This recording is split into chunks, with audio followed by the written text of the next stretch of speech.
ప్రభుత్వం వల్ల అణిచివేయబడ్డ వార్తలు చదువుతాను.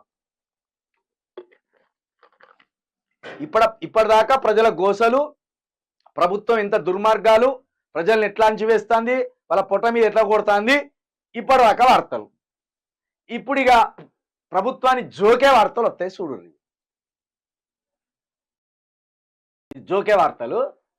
వెలుగు, ఈ వెలుగు అని పెట్టడంలోనే ఇది రేవంత్ రెడ్డికి వెలుగు, కాంగ్రెస్కు వెలుగు. ఖమ్మంలో తీరని వెతలు, వారమైన వదలని వరద కష్టాలు. మహబూబాద్ జిల్లాలో భారీ వర్షంతో మున్నేరు వెంట కాలనీలో మళ్లీ టెన్షన్. ముంపు ప్రాంతాల నుండి జనాన్ని క్యాంపులకు తరలించిన ఆఫీసర్లు. ఖమ్మం వరద బురదలో తడిచిన బట్టలను బిల్డింగ్లపై ఆరబెడుతున్న బాధితులు. ఎట్లెట్లా రాసుకొచ్చిండో, ఎట్లెట్లా ధైర్యం వచ్చిందో, కానీ ఎక్కడ కూడా రాయలే రేవంత్ రెడ్డిని. ఇది రేవంత్ రెడ్డి సర్కార్ వైఫల్యం అని కానీ, ఇది మంత్రుల వైఫల్యం అని కానీ ఎక్కడ రాయకుండా జాగ్రత్త పడ్డాడు. ఏదో వెతలు పడతాను ఖమ్మం ప్రజలు. వరద వచ్చింది, వర్షం దానికి కుండపోత వర్షం కురిసింది, వర్షం వల్ల బాధపడతాను కానీ సర్కార్ వల్ల బాధపడతాను వాళ్ళు పడతలేరు.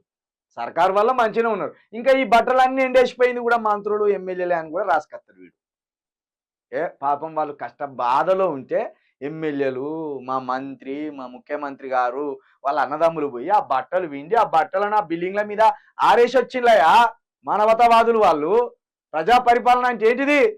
మేమే పోయి బాత్రూమ్లు కడుగుతాం, మా మంత్రులు పోయి బాత్రూమ్లు కడుగుతారు, మా ఎమ్మెల్యేలు పోయి బాత్రూమ్లు కడతారు, ఆ ఇల్లు వాకిలి అంతా ఊడ్చి అలుకుజైలు వస్తారు అని చెప్పుకొస్తాడు. చూసినా మనం చెప్పినాం కదా, వారం ఆగినా కూడా, వారం అయిపోయినా కూడా 10,000 సాయం అందలేదు.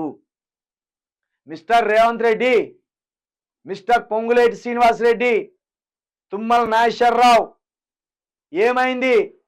వారం గడిచింది, మా ఖమ్మం ప్రజలకు సాయం ఏది? నువ్వు ఇస్తానన్న ముష్టి 10,000 ఎక్కడ పోయినాయి? ఇస్తానన్న ముష్టి 10,000 కూడా వాళ్ళకి సాయం అందించలే. ఇట్లున్నది నీ ప్రభుత్వం పనితీరు.